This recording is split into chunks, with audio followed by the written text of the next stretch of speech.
ఒక చిన్న గ్రామంలో వినయ్ అని యువకుడుండేవాడు. అతను ఉద్యోగం కోసం కొత్తగా ఒక ఇల్లు అద్దెకు తీసుకున్నాడు.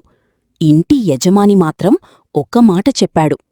రాత్రి 12 గంటలు తర్వాత ఎవరైనా తలుపు కొట్టినా తీయద్దు, దెయ్యాలొస్తాయి. వినయ్ నవ్వుతూ ఇప్పటి రోజుల్లో దెయ్యాలా? అని అనుకున్నాడు. మొదటి రోజు ఏమీ జరగలేదు. రెండో రోజు రాత్రి సరిగ్గా 12 గంటలకు టక్ టక్ టక్. తలుపు మీద మెల్లగా శబ్దమొచ్చింది. వినయ్ గుండె వేగంగా కొట్టుకుంది.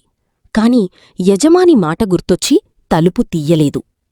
మూడో రోజు మళ్ళీ అదే సమయంలో టక్ టక్ టక్.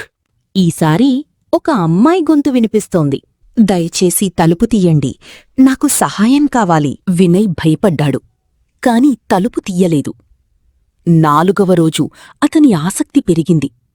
మళ్ళీ 12 గంటలకు టక్ టక్ టక్. అదే గొంతుతో నన్నెందుకు లోపలికి రానివ్వట్లేదు?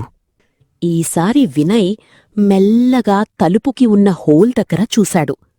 బయట ఒక అమ్మాయి నిలబడి ఉంది. కాని ఆమె ముఖం కనిపించడం లేదు. ఆమె తల నెమ్మదిగా వెనక్కి తిరిగింది. 180 డిగ్రీలు. అప్పుడే ఆమె నవ్వుతూ చెప్పింది. నువ్వు చూడకూడదని చెప్పారుగా. అంతే. మరుసటి రోజునుంచి ఆ ఇంట్లో తలుపు కొట్టే శబ్దం మాత్రం వినిపిస్తూనే ఉంది. కాని వినయ్ మాత్రం ఎక్కడా కనిపించలేదు.